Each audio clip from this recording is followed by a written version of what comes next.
Assalamualaikum tuan-tuan, saya Harith daripada Rad Motoring Rawang. Hari ni ada dua buah BMW E60 color hitam, memang cantik, Germany looks tuan-tuan. Yang ini E60 Sporty, yang belakang E60 facelift tuan-tuan. Harga memang harga jackpot, okey. Yang ini saya nak jual dengan harga RM15,800 sahaja. Nombor plate pun dah BMW all black tuan-tuan. Boleh tengok tayar yang dia pakai memang cantik. Rim yang dia pakai pun bukan biasa punya rim. Okey, tuan-tuan boleh lihat interior dalaman dia memang sangat cantik, memang sangat kemas. Mileage baru 150 sahaja daripada satu owner pakai. Yang ini memang betul-betul cantik tuan-tuan.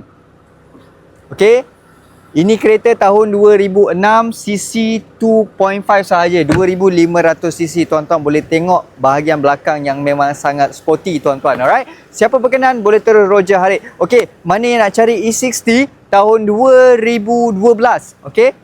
Mana yang nak cari E60 tahun 2010 facelift? Yang ini saya nak jual dengan harga RM18,800 sahaja. Memang betul-betul cun tuan-tuan. Okey, kalau tuan-tuan boleh lihat dekat dalam, aircon pun sejuk, interior pun sangat kemas.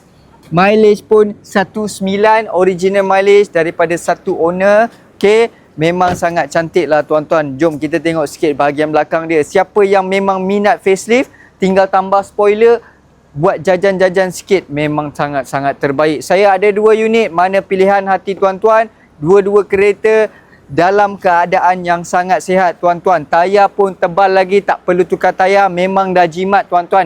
Kereta ni bukan besi buruk. Kalau besi buruk pun kita tak nak ambil, tak nak jual, buat menyusahkan kita. Mana yang komen tu komen yang baik-baik, share kepada kawan-kawan yang tengah mencari E60 harga rahmah ni. So kalau dapat harga rahmah tetapi dapat feeling harga RM300,000 tuan-tuan, cari saya kat mana? Rad Motoring Rawang. Assalamualaikum.